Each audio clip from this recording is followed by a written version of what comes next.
Hey you, come on, sit down. You're sitting at the grown-ups table. I'm your host, Jesse Pimpinella, and as always, my partner in crime, but not just a partner in crime, the producers on this show. Please give it up for Mr. Vance, everybody. Oh, Jesse, what a great intro, man. I love that. Thank you, bro. No, it's good to have you, man. It's good to have you. It's been a hot minute since you've been on here. I think the last time you were here, you were Santa Claus, I believe. Wow, was that the Santa episode? It's kind of hard to follow sometimes, But it was the best. Yeah, you did let the cat out of the bag there. I don't think anyone knew that I was Santa until just now, but yeah, it was okay. Santa. That was me, and obviously you can tell I've done my hair. Okay that the world's going to hell. It's okay that people know that Santa's not real. Okay, I don't make up the rules. The corporations, they make up the rules, and we make up the rules at the grown-ups table. So voila. So anyways, thank you guys so much for joining us. Today we're going to be talking about remembering James Caan, an amazing film actor who has just an amazing filmography. And when you look at his movies, he actually doesn't have that big of a filmography. It's just all the movies are just so damn impactful. Godfather, Rollerball, Misery, which is one of my all-time favorites. So, this is going to be a fun episode. Before I go any further, make sure whatever platform you're on, you're liking and subscribing, hitting that bell, smash that bell, so you can let the algorithm know that we're great and we are worthy. And I mean worthy holding Thor's hammer worthy, okay? We got a quick little message from our usual co-host, John. We will have a good show. You enjoy tonight. John is currently out in a different country right now, rescuing children from trees. I don't know. That's what he told us. I think it's in Norway. But let's all give a toast to John. John, God bless wherever you are. Floating down a fjord.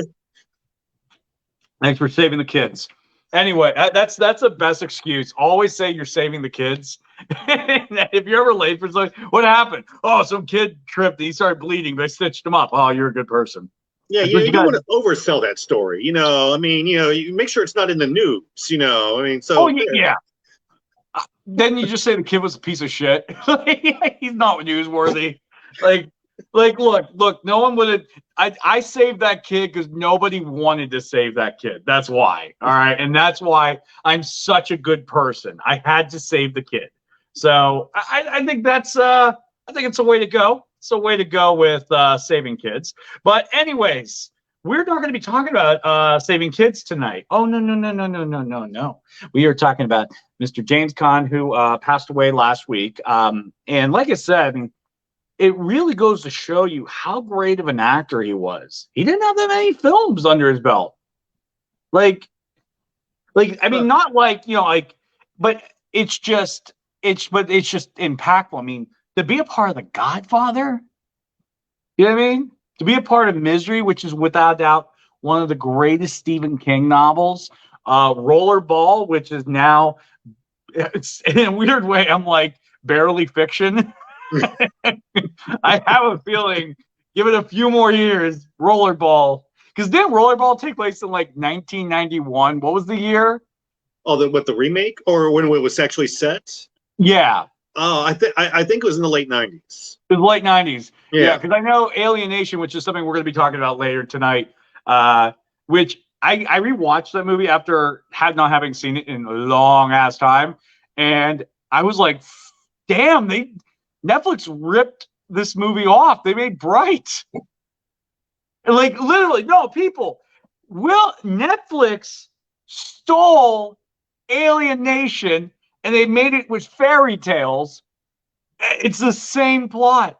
Just about down to the T. But James Caan's a lot better. Rollerball takes place in 2018. Thank you, John. We could not remember. Thank you. It was Alienation is 1991. That's what it is. But anyways, so let's get into it. Let's talk. I don't want to go and talk about The Godfather first because I feel like that's just like a big top order. You know what I mean? But so why don't we get into Alienation? Because one of the things we on this show is we are all like 80s enthusiasts. We love the 80s. So let's just talk about let's talk about Alienation. So for those who have never seen Alienation, I'm just giving you a quick synopsis. It's bright. Netflix ripped it off. I can't get over this. They ripped it off. But essentially, it's aliens have come here as refugees, and one is partnered with James Caan, who just hates their race, hates their kind, because they killed his partner, and it's a standard buddy cop movie. It's a standard buddy cop movie that was really huge in the 80s, starting with 48 Hours. You know, the peak of it was Lethal Weapon. You know, Red Heat with Jim Belushi and Arnold Schwarzenegger. Yes. I sat and watched that, and I loved it, and I will go do it again. I thought all copies were destroyed. No, I have one. I thought all Jim Belushi movies were destroyed, and that was it. You know, that and what, K9 and I can't think of it. Stop it. It was amazing. Oh, and Turner and the Hooch. That counts. Wait, let me put that comment up. Yep, that does count, because K9, Turner and the Hooch, those were kind of back to back with each other. I like your thinking, Shep. I love your thinking. But anyways, so oh my God, so why is this movie worthy of us talking about today? What about this movie makes us want to share it with the world, you think?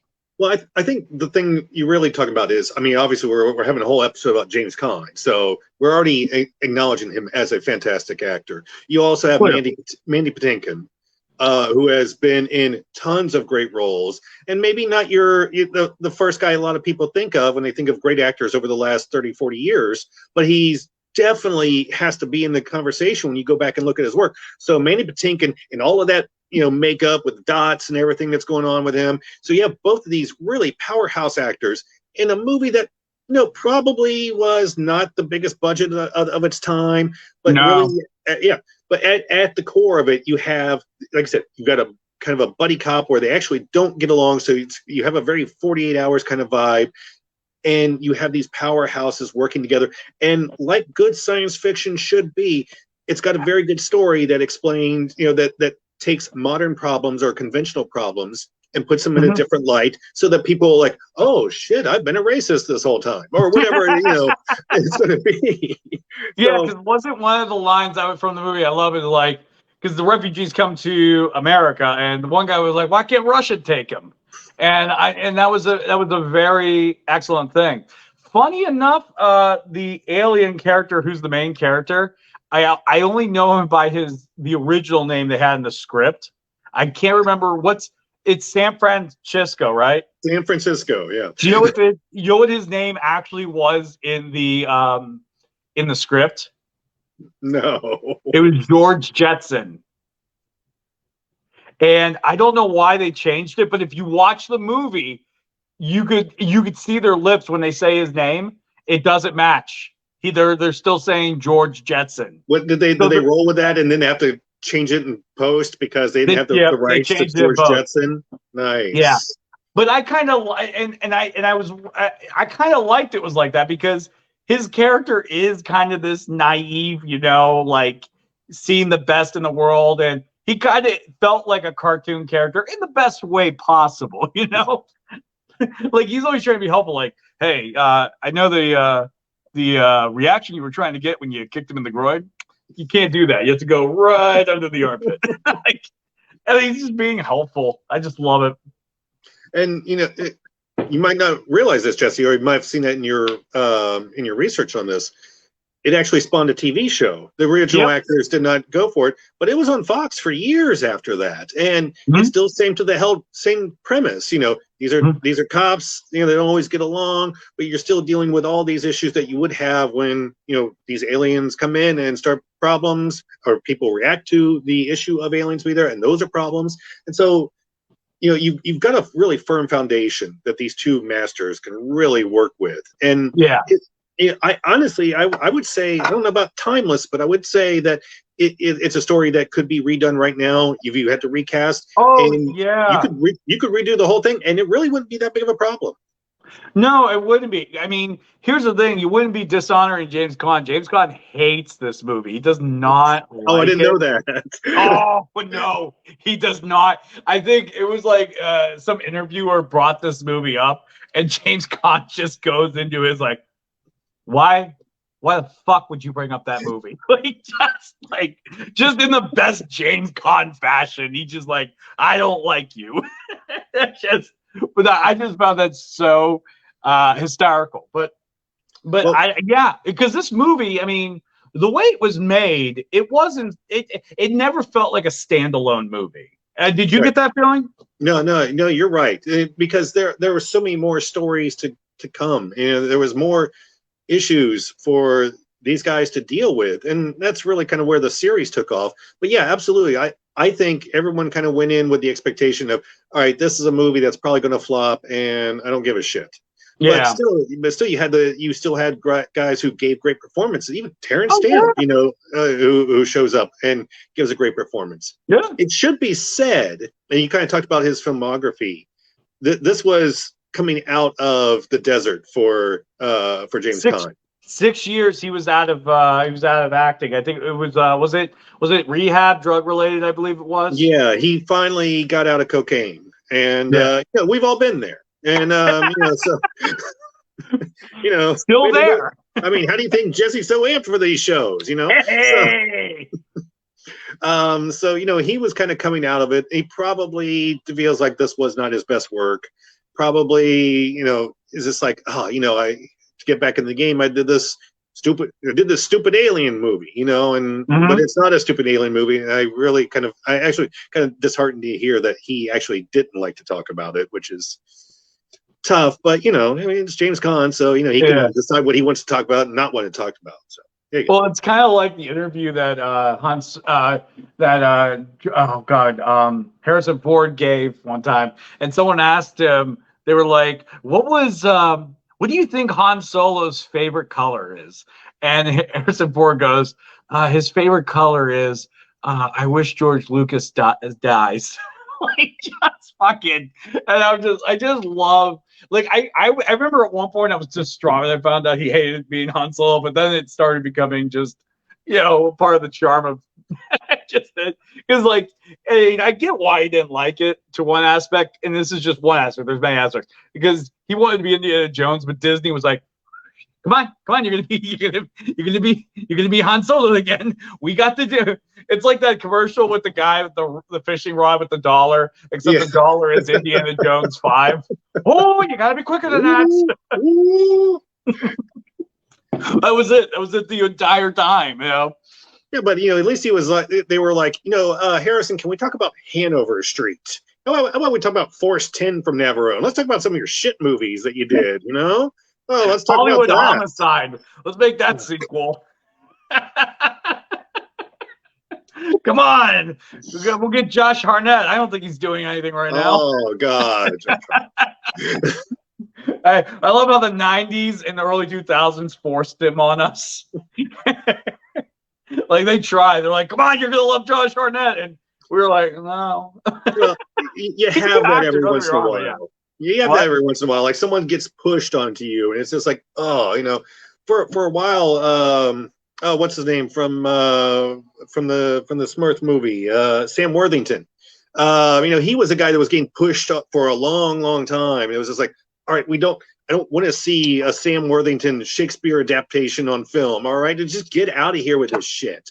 And then after a while, it was like, oh, okay, Sam Worthington's doing some good stuff. But he was the big push guy in the 2010s, and Hartnett was the big push guy in the 2000s. And I'm losing my mind, so I can't remember the 90s guy. Maybe Keanu. It's kidding, Keanu. Yeah. Well, before we wrap up, because honestly, you and people in the comment section gave us the greatest segue for the next movie. So, any final words about Alienation? Not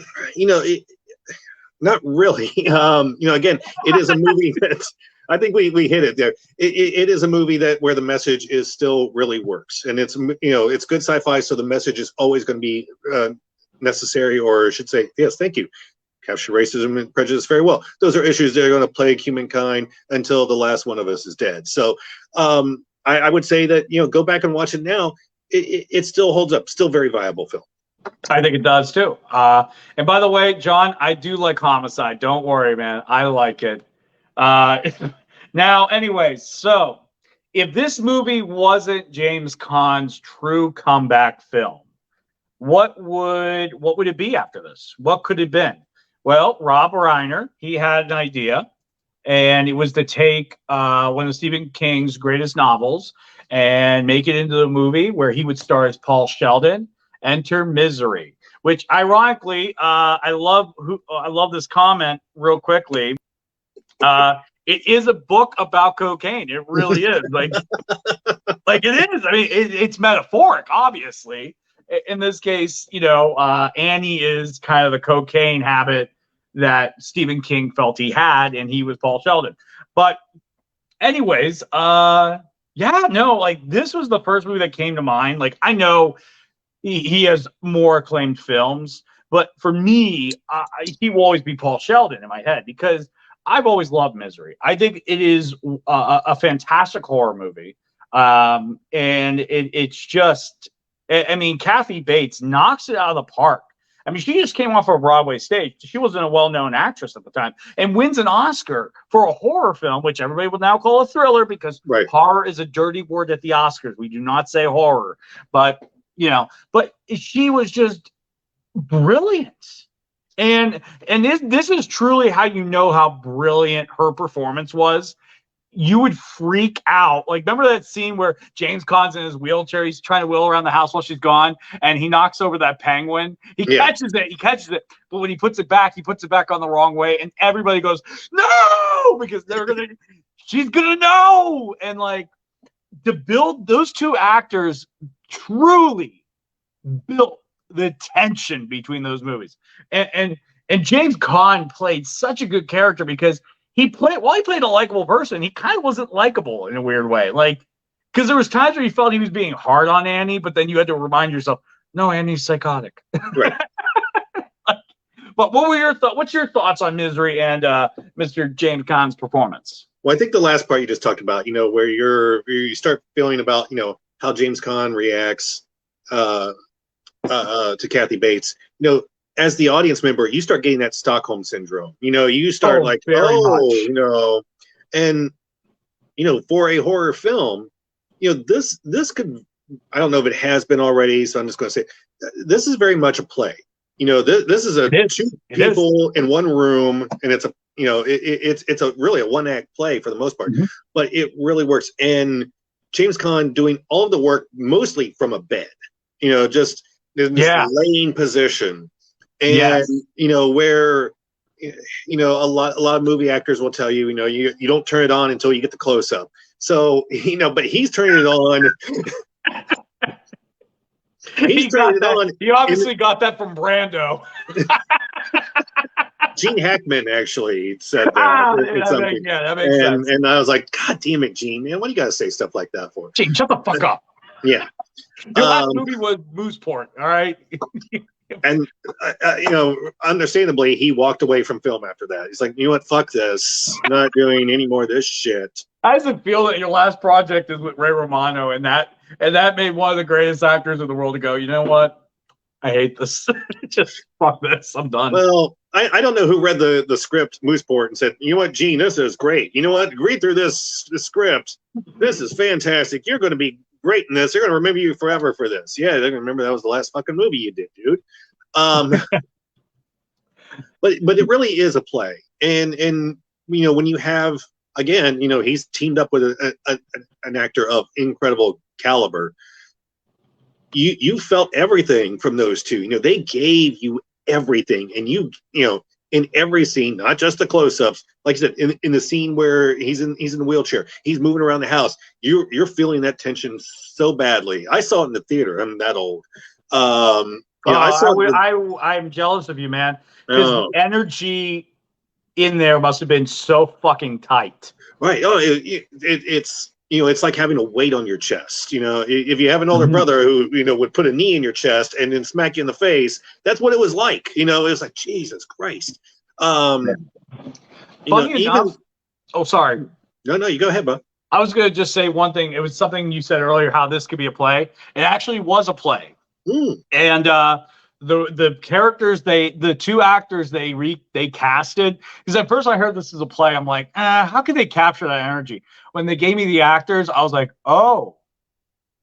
And it was Bruce Willis and Laurie Metcalf. Oh, really?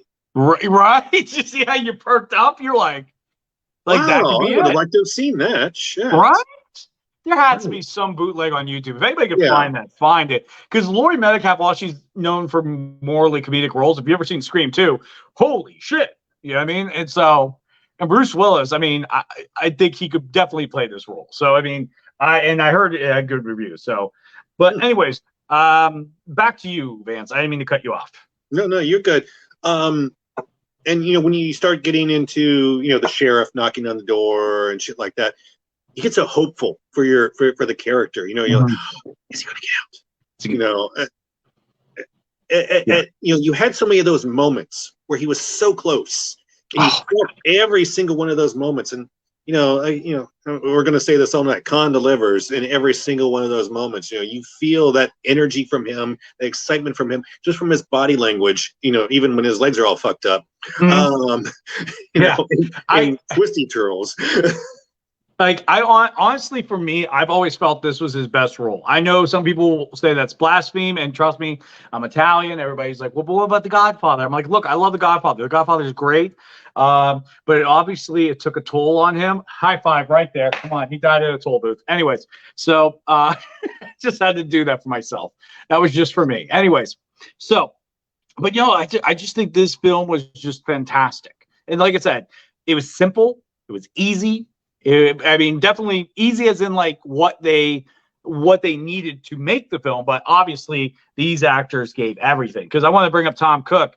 I agree with this. Some of the best realistic acting, because like when they were fighting in the end, they're smashing. Like you had the typewriter smashes her head, and like a lot of that stuff felt real. Like you can kind of watch a movie and be like, oh, it's just cinematic, but what were your thoughts on that fight scene? Didn't it not feel like a seriously grueling match? It was the antithesis of most Hollywood fight scenes. Your typical Hollywood fight scene is just this nonstop counter. I hate to go here. Rocky is like one of the most unrealistic fight movies of all time, because Rocky is getting punched in the face like 55 times around. All right, it doesn't happen in boxing. But this, there was a visceral feel. Don't disagree, but no. Here's the thing: I love and will die by the Rocky films, but there's no debating what you said. Like, dude, that guy taught me how to block with my face. Like I didn't know you blocked with your hands until I did martial arts. I was like, yeah, you just take it right in the face, But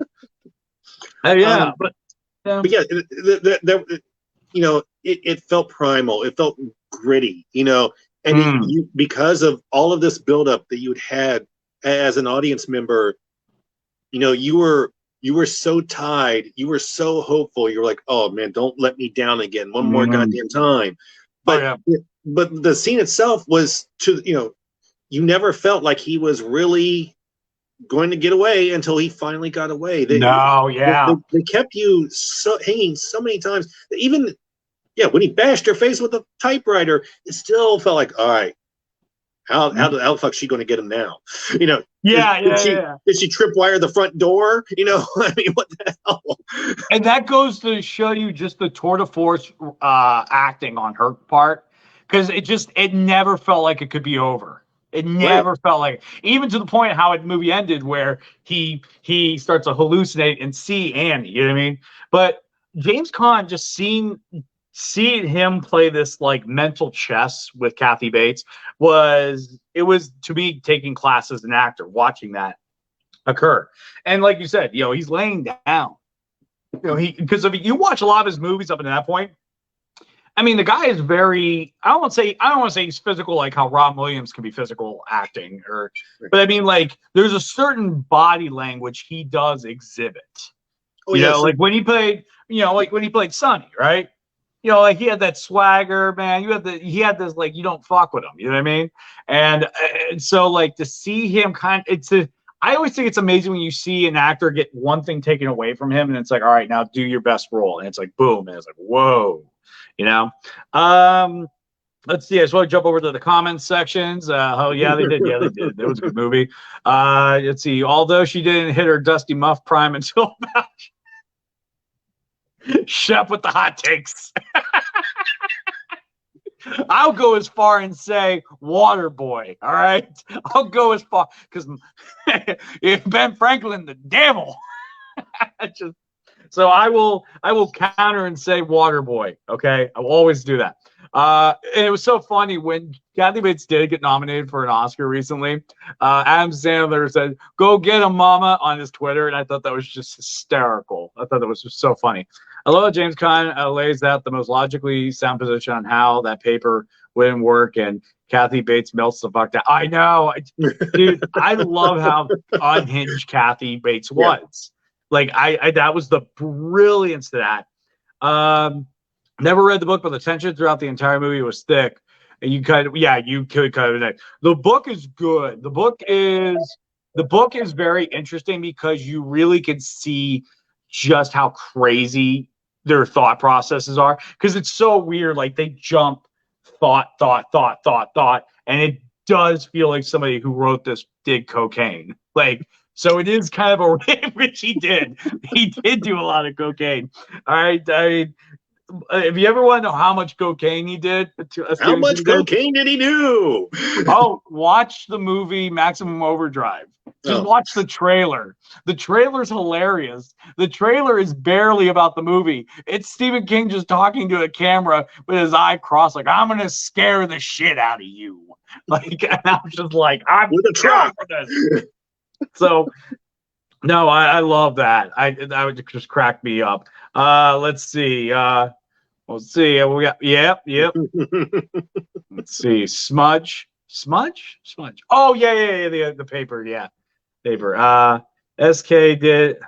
Yeah. I mean, he did do a law blow. Is that why his eyes are fucked up now? Is that what happened? You do a lot of cocaine, no, his eyes were always like that. His eyes were always like that. Like if you ever found the picture of him when he first published Carrie, which is his first novel, there was this picture. It's like local New England author gets his first national public, and it's just like it is just so crazy. So no, maybe he was doing coke that young. I don't know, but you know what? God bless. He gave us some of the greatest shit ever, and I appreciate it. I really appreciate it. But this movie, like I said, in my humble opinion, it's his best. It's his best. That's where I stand with the matter. Any closing words that you may have for this film? Wow, I would guess because I did a rewatch when we started talking about doing this, and I would say if there's ever going to be a time when this gets reshown in theaters, and I don't know how far are we at the 30-year mark for Misery? I think it was 1990, 1991. Hold 1990. on. Oh, right. Yeah, we missed a 30-year mark on this. I would say you definitely will, even if you've seen it on TV, it's a great theater experience. And normally for a great theater experience, you can make that recommendation for big science fiction, blockbuster, tons of CGI, shit like that. But this was a film that felt intimate in a theater. And it really was one of the really great all theater experiences that I had for a horror film, because I'm going to shit on the horror genre for a minute. 9 times out of 10, there's not a lot of horror movies, but this was real life horror. This is horror that you fear your whole fucking life of ever being in, and it's something that you're just like, wow. When you see it in the theater, you're checking into the car. You're like, all right, who the fuck wants to smash me over the side of the head and lock me in a room for the rest of my life? Yeah, a couple people. And what's so crazy about this movie is all the people. So you had Rob Reiner. It really this movie. Hold on, I want to put someone's comment up real fast. It really is hard. I mean, here's the reason why. Which is so interesting because the movie was made by Rob Reiner, who did Stand By Me, which inspired him to call his movie company Castle Rock. Castle Rock, which is a fictitious place within the Stephen King universe. And what's interesting about this is that he's a comedy director. I mean? I think he did Princess Bride a few years prior, I think. Right. Yeah. So I mean, it's so crazy. And then you get Kathy Bates, who's not a known actor. You get James Caan, who's just getting back into the swing of things as acting. And you make this tour de force movie. And what's great is there's another person that needs to be known. It's Greg Nicotero. He is this famous Hollywood horror movie makeup effects guy. And you guys have all seen his works. If you've seen Walking Dead, that's him. He does all that. It's amazing. And making that many zombies, that's him. He's done all kinds of movies. He's done a few Quentin Tarantino films. He is known for gore. He is known for good stuff. And that scene where he gets the hobbling scene.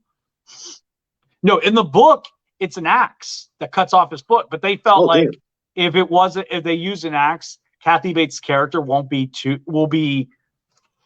far to redeem. She has to be like evil but there's some redemption. But I found the hobbling worse. Yeah. Like when you see his ankle like drop, and how they did that is his feet were in the bed and those were fake legs, and the hammer was real. The hammer was absolutely real. So because that's just the way they swung it. So, but yeah. Was she the one with the hammer? Was she Thor with that hammer, or she was? And that Oscar shows that she was worthy.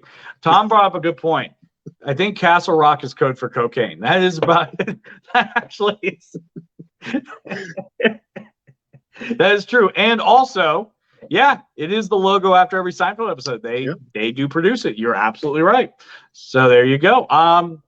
But yeah, in closing thoughts, so that's that movie. So now we're going to go over to our next film. Which again, like I said, do we call it fiction? Do we not call it fiction? I don't know. Let's see.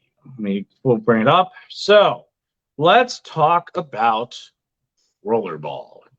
So why don't you take away this one? Because I've been doing too much of the talking on plots. Go for it. When I did the rewatch, it was on when I was a kid. And I loved Rollerball when I was a kid because it's like, all right, these guys in roller skates is beating the living hell out of each other. Yeah. And fun little story about Vance here. So I grew up white trash, and in this little white trash town that I grew up in, after Rollerball was on TV, I must have been like 6 years old. I had a pair of roller skates.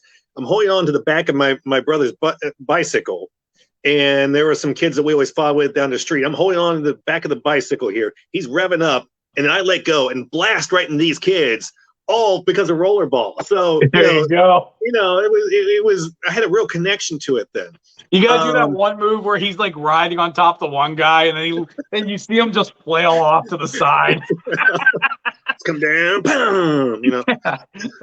If you go to any roller rink in Ohio, there's a picture of you at the entrance. Don't let him in there. He's going to start to talk about how individualism is good. We can't have anybody telling us why individualism is a great thing. Which that was one of the central themes to the movie is Absolutely. That this sport was to kind of break you in. And it was really cool how they did that because you look at the case to this movie, you're like, fucking Rollerball's be fucking action. There's that, and then there's this whole like underlying storyline. You know what I mean? Like, we want you to retire. And then they're trying to kill him in the sport. And then he has to go to that library where everything is kind of like edited and corporation greed. And I always thought the funniest, but it's not really a funny scene, but it's just the way it was when he's rejecting what was her name, Ella or something like that? I can't remember her name. The wife, the girl, and he just erases the memory. I was like, I wish I could go back in time and break up with somebody like that. just like I just take them off the back of my screensaver on my phone, like just hit the road. Just like I don't know. I thought that was a great move. It was interesting. Yeah. So when you like you said, the overtness of Rollerball is all of this action and blood and all this thing. Yeah. But the remainder of the story, his struggling with his identity. No one had a surname in the corporations. He was Jonathan E. And his wife had been taken away from him earlier in his life. And he felt, despite the fact that he was the most well-known person in the world, that he could go anywhere and do anything. He was Jonathan E. That he was alone. Yeah. That there was nothing to his life and there was nothing substantial. And you see some really great scenes with him where he's struggling with his oneness and his process of what does this all mean? And as he's trying to get answers, he goes to Geneva and goes to the library. And as he mentioned, all the books have been digitized, so, yeah. And Ralph Richardson, who was one of the great Shakespearean actors in the 20th century, who plays the librarian, playing this kind of scatterbrained librarian who's freaking out because the computer decided to randomly wipe out the 12th century. And, he's like, well, just Dante, no, nothing much else going on. And Caan as Jonathan E. is this, he's flabbergasted. He's like, he's either come to the realization or he's getting close that his whole world has been destroyed so that these corporations can do everything. And that's a really viable reality that we do. Yeah, I mean, that's kind of what John was talking about. Like, it's really scary how it was deep for the 70s, but it was frightening today. Yeah. And I think that's what made this movie really kind of like, you know what I mean? Like, it had that effect of like, oh, wow, okay, this is a bit, you know what I mean? Like, I think it was a little too on the nose. I mean, I'm not saying we would get to that point, but I mean, like, you never know. It's just like you never listen. We've lived through in the last 10 years. Okay, no. In the last 5 years, we've lived through so many historical events that are going to be in history books and taught. So if some candidate for whatever party suggests Rollerball, I'm not going to be way too surprised. I will be surprised that it's happening. I won't be surprised that it has been brought up. I'm just like, this makes sense. It's going to happen. Hold on. Tom Cook says, I want a Rollerball and a Phantasm crossover movie. All right, let's go fund me. Let's do this. All right. Just John thinks it's going to happen, and John knows stuff, man. John knows a lot of stuff, man. I go to John whenever I have any question. Like John's the guy. That's all I know. But anyways, so let's talk about his performance, which you brought up a very interesting thing that I kind of watched it as an action movie with that undertone, but that fight he has with individualism, that whole, it's done metaphorically through the movie, but I mean, obviously the climactic ending, it's done, in person, and where it pretty much ends really bloody, and then he scores the goal and he walks off. So it's kind of weird. Like, this movie plays like a sport movie, but it's not a sport movie.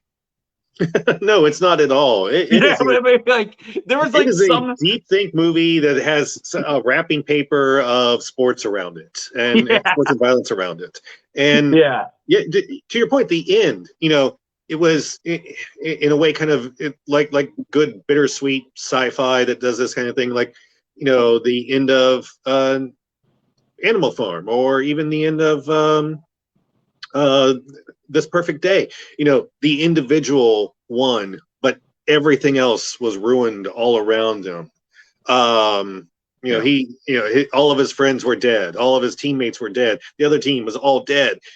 He, as the individual, moved forward to continue his own individuality in that process.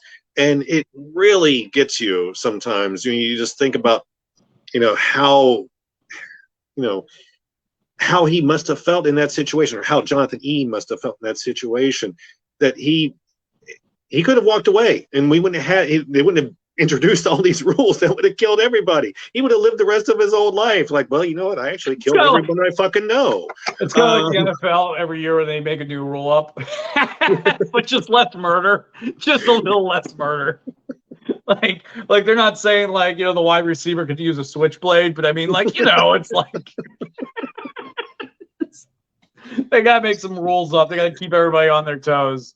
But yeah, but no, it is, and that's what I think makes this movie so good. And I think this movie, I'm not sure if it came out the same time during that Running Man came out with Arnold Schwarzenegger. No, way before. This was maybe 1975, maybe.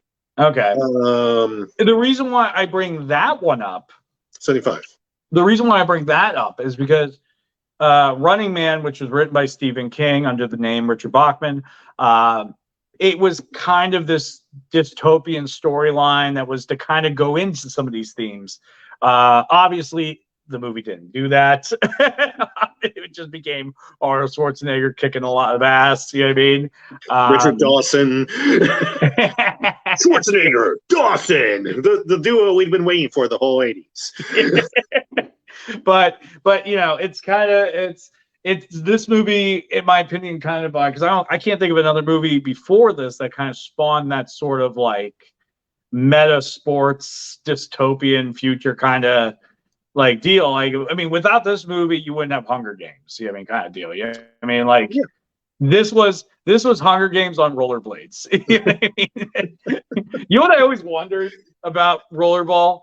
When I was rewatching it, I was like, I wonder if there was like a deleted scene where there's like the DJ. All right, now we're gonna be going the opposite way. Double skates. And then they all go the opposite way. Like, find your nearest alive partner and skate with him or her for the next song. Yeah. Just have that moment. Like, all right, let's go this way, and now let's go that way. For me, that's what I just wanted. I just wanted literally just that, because because at the end of the day, look, like, it's a murdering sport. Everybody's, but at the end of the day, they're on rollerblades. You know what I mean? Like, but I don't think they were even inline skates. They were outline skates. They were regular roller skates. Yeah. I wanted to see somebody doing the moonwalk and then slice somebody's throat. Like, it was, oh man, no, but yeah, no, that was a good movie. I just they could have done scenes where, for little sanitation purposes, we see them spray the skates with that weird aerosol spray they have, just and then like rub the blood off the skate. The alternate ending where Jonathan Houseman rolled out and Jonathan E. killed him there, so it's like, all right, we're going to kill the old corporate man here just so we have a real finality to it all. What was he doing on skates in the rink anyway? Who knows? It's the ending. Who knows? Yeah, but that was an interesting. But that brings up a good point. I mean, did they actually make an alternate ending like that? No, not that I'm aware of. It was well before a time where we had that kind of director's cut, extended edition DVD. I've never seen it listed out there, so I'm hoping. Yeah, because that is interesting. Because I would believe something like that was filmed. Like I really kind of believe something like that would be filmed. I mean, because I get the feudalism for what it was. You know what I mean? Like this, like I said, he won, but at what cost? Now he's way more alone than he was. So it's almost like, did he lose really? You know what I mean? Yeah. They're going to have the limbo stick in the middle at one point. All right, everybody, if you turn your attention to the center, we're going to do the limbo. They could have done, I would, if I had enough money and technology, I would edit myself into there as the DJ booth guy. And then I would do a mirror thing, so when they do go the opposite way, because you have to go the opposite way, so your side doesn't hurt. You got to know your skate rules. If there were a Mystery Science Theater version of it, you could just ad-lib it right over this. There you go. There you go. Maybe one day we all have to ad-lib it for a live show on stage. I mean, wouldn't that be fun, guys? If you watched us at the grown-ups table, right? Live in person, and we ad-libbed a movie. All right, made fun of it. I think that would be hilarious. Let me know what you think. Put it in the comment section if you want to see that. Maybe, you never know. You never know. We got stuff we're scheming and planning always. So that could be the next thing we do. But until next time, let's go over to our next topic. Now, this film has been regarded as one of the best films of all time. And for many great reasons. So let's talk about it. The Godfather. Oh, I thought you were going to Mickey Blue Eyes. Wait, well, let me jump to John because I know he wants to do this. Give me 1 second. John, you set it up. We'll knock it down, man. We'll do it. I'm all for it. All right. Not another Superman 3 situation. Anyway, so The Godfather, man. Right. So this movie, it's iconic. You know, it did so much with so little. You know, I mean, Marlon Brando alone with the lighting. I love the opening scene where you'll see his face. Right. But you just know because you don't see his face. This is a fucking bad dude, man. And apparently that cat, I guess that cat wasn't supposed to be in the movie. It just jumped up on his lap. I was so natural. My boy, I'll call upon you for a favor. You call me on my daughter's wedding. You know, I mean, I love The Godfather. And of course, you know, James Caan plays Sonny, the representation of the firstborn Italian son who everybody fucking loves. Okay, and I can vouch for that because I'm the first one. All right, I can't do any wrong. Like Sonny's a hothead, and no matter what. Oh, I love this guy. This guy's good. You know, he's gonna do big things. You know, like it's great. I know. Yeah. Everybody's like, I think John's just like flabbergasted at the moment. Son, there's a lot of things I can do, and there's a lot of things I can't do. And one of them is this. I could talk like this all day. All right, I'll do. You know, listen, my boy's gonna have dinner with some guy who's gonna shoot him in the Fagazzi head. God rest his soul.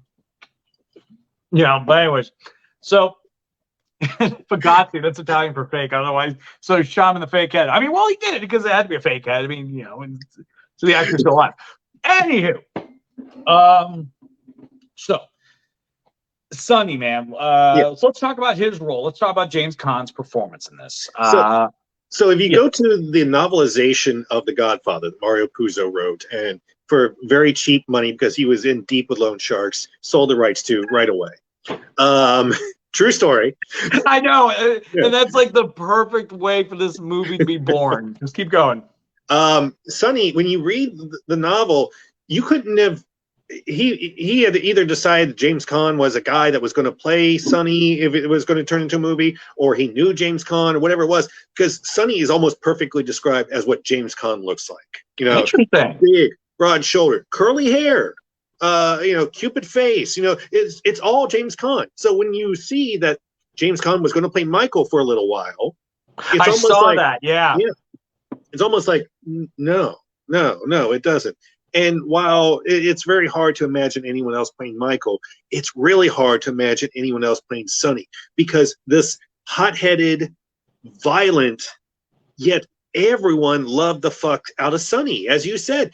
And audience members love Sonny. And I think it kind of comes down to a couple of things. One, it was the beating the shit out of Carlo that he actually did beat the shit out of that guy. Yeah, dude, literally beat the shit out. There was no such thing as method acting in the 70s. There was medical detention. That's what you had.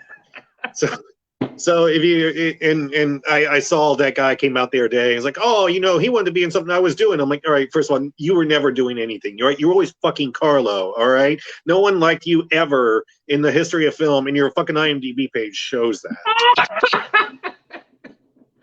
So it was the defending of his sister. You touch my sister again, you dead. Fucking hear me, you dead. Everyone loves that. Everyone loves. He was the guy who introduced Bada Bing into the vernacular of film world. That he ad-libbed that scene. He knew a gangster who said Bada Bing, so he put it in the film. And really, Sonny is the second act of Godfather. From when Don Vito gets shot until Sonny gets killed. Obviously, that is the second act of Godfather, and he dominates the film. And every little bit of him is just wonderful in it. When he's been banging his guma and then coming down the stairs and the guy's reading, save it for the library. It's just, you love that. And even though the caption says library, he says library. Yeah, library. Yep. Yeah, save it for the library. The library. Yeah, the scene at the wedding, he ad-libbed taking the camera out of the guy's hands, throwing it on the ground, and then throwing a couple of dollars on the film. He really put everything into that role, and it's understandable, or history has shown us that everyone accepts and loves Sonny because of that. And even though Sonny was incredibly violent, even though Sonny was banging this other chick with this huge dick that his wife had to go out to extreme purposes at the wedding to go, hey, doing this giant dick move. That Sonny was a disaster for the family. I don't care. They give me Salazzo, otherwise it's all out war. Everyone is saying, Sonny, you're wrong. And listening to no one at all, I would have put the whole family into a death spiral if he hadn't been killed. But honestly, yeah. Honestly, it's like as much as you love Sonny, he would have fucked that family over. 100%. What? I love Sonny, but that family, they'd be living out of a box. By the time they're done, you know what the funny part is? There would be no 5-year, 10-year plan, like how that storyline went. They'd just be like, well, a month ago, I thought this was a good idea. Not a grand strategist, is what you're saying. No. Well, real quickly, I just want to jump over to the comment section real quick. So first off, I am vengeance. I am the night. I am Batman. I am Batman. All right, let's see. Yeah, we talk about the fight. Well, I'll say, yeah, you can see the punch missed. Let's see. Yeah. Oh, yeah, he broke his ribs in those scenes. Yeah. I love the scene when he comes home all pissed off and grabs a piece of bread and starts sipping in sauce. No, literally, guys. You need to understand how fucking Italian this movie is. There is, okay, out of the whole trilogy. Listen. Out of the whole trilogy, I'm going to tell you the most Italian thing that happens in that movie. Okay, it's during the second movie, and they have that giant party. Senators are there, governors are there, politicians. It's like a first Holy Communion or something. It's not even that big a deal, and everybody's drinking $100 bottle of champagne, and you see the two old Italians drinking from the hose. I cannot tell you how Italian that is. I cannot. It is so hard to let you guys know how Italian that is. That would definitely happen. I've seen it happen before. My grandfather would go out back, he's gonna yell at. I'll see him just drink from the house. So Italians are gonna die of mercury poisoning eventually. That's all I'm trying to say. That's all I'm trying to say here. That was my opinion. Yeah, Big Dick Sonny, New York City, baby. That's what it was. The Godfather saga films, but 1, 2 are plus. Add all the bounce scenes, A+. Yeah. I did want to add this. There, you do see it. It's in the script and it's in the novel. You don't see it in the first Godfather film, but if you do watch the Godfather saga, you see after Don Vito gets killed, after Sonny gets the news, he goes to his father's house. He tells Mom, and then he goes into the study. Yeah. And there's a scene. He's standing in front of the big desk. He's standing in front of his father's desk. He pulls up a small chair and he sits to the side. And it really should have been in the first film. It's a pivotal scene where the son realizes he is not the equal to the father. And of course, James Caan brings it. as we've said maybe 1 or 2 times tonight, he fucking brings it in that scene. You immediately get from his body language, I'm not the old man. And so he decides, all right, well, I'm going to do it this way. But he immediately understands that point. And it was such a pivotal sequence. I'm still pissed that it never gets shown. But again, it's Caan making that, letting you know that he can do it without speech. He's the proper actor. He can do it entire from physicality without saying one word of extrapolation of the whole scene. Yeah. For me, like, I'm so glad they brought the Godfather saga as well. I always felt like the Godfather was a duology, and the third movie was an epilogue, much like how it was like Infinity War, Endgame, Spider-Man: Far From Home. Like Far From Home was kind of like an epilogue to Tony's Legend. I always felt like it was just an epilogue to what the Godfather was. The re-edited version that they recently released. I liked it way better than what the original was. So if you haven't seen that, check that out. I haven't. What? A remake of Godfather 3? They did a re-editing. Oh, okay. No, I haven't seen it. Dude, I'm telling you, they started re-editing movies from the 70s, and they're doing like director's cuts. Like, for example, like Exorcist. Mm-hmm. I can't watch the original anymore. I have to watch the director's cut of the original. The director's cut of the original, clearly better. Clearly scarier, just a better film overall. You know what I mean? So yeah, I hope it's a new trend that's happening, and I'm like so happy they're doing it. So yeah. But anyways, Godfather 3. What? Godfather 3. Yeah. Like I said, it's an epilogue. It's an epilogue. It's not really. No one goes, you know what? They knocked it out of the park on Godfather 3. No. Especially that creepy Gnocchi scene. Everybody knows what I'm talking about. When you see their hands start doing this. Oh, well, Robert Duvall said it was a money grab. He was like, Howard Stern asked him, why weren't you in? He said, they weren't going to pay me, and he's like, everyone, is like, oh yeah, everyone got paid, but they weren't going to pay me. So I said no. So they wrote me out of the movie. And I was just like, oh, but everyone needed to get money. Yeah, no, the thing is with like I said, it's a duology. That's what the movie is. And the third movie, I've always treated it like an epilogue. And Robert Duvall is the one guy and I feel awful, I always forget it's him. Because, and the reason why is because when I was first introduced to Robert Duvall, he doesn't look like that. Right. He's got that weird mustache, the bald hair here. You know what I mean? So when I watch that, I know it's Robert Duvall. But like, if you tell me, if we go like another month after we haven't talked about Godfather in forever, and you're like Robert Duvall was in Godfather, there's a moment where I have to think about it. Like I'm like, wait, what? Oh yeah. It's the weirdest thing. The weirdest thing. Well, what the easiest way to remember him is the Family Guy, where Peter comes clean about not liking the Godfather, and everyone's freaking out on him, and Chris just yells, "Robert Duvall!" That's the easiest way to remember Robert Duvall. That is a good way to remember Robert Duvall.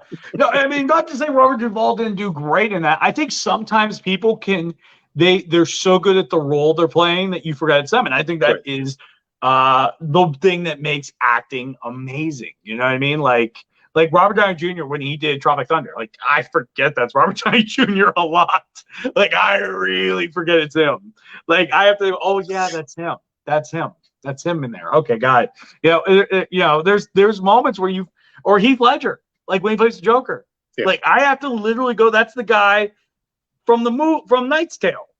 Like I forget about that. Like that's him. and that just shows you how good of an actor you are. Yeah. So let me just hit these last comments real quick, and then we're gonna wrap up. Yeah, they did him dirty. Godfather 3. They did 100%. They did. Salute to James Caan, Ray Liotta, and Tony Serico. Yes. Thank you for giving us the great movies you guys all gave, the great shows you gave us all. Thank you. Tom Cook. Yep. Smiley face, smile face right back at you, man. And then Robert Duvall looked like a pedo in the 80s and the 90s. It's okay to say that. I agree. I think he did. Yeah. He didn't come. You know what? He was born to look old. Like as soon as he got old, You know what I mean? It's kind of like when George Clooney got the gray hair. It just made sense. You know what I mean? Like I was watching I call it a pre-George Clooney. A pre-George Clooney when he had his like black hair. I'm like, what the hell's this asshole? It's like, I don't know. Oh, looks like you want to say something. I guess it was going to be, I mean, I don't think he looked like a pedo in the 80s. I mean, I'm not really sure what you're talking about, John. But, yeah, it was like, there's a lot creepier looking guys than Robert Duvall in the 80s. Just saying. I don't know. But anyways, that has been our time at the grown-ups table. I want to thank everybody who blew up the comments section. You guys rocked it. Give it up for John for saving the kids out wherever you are, man.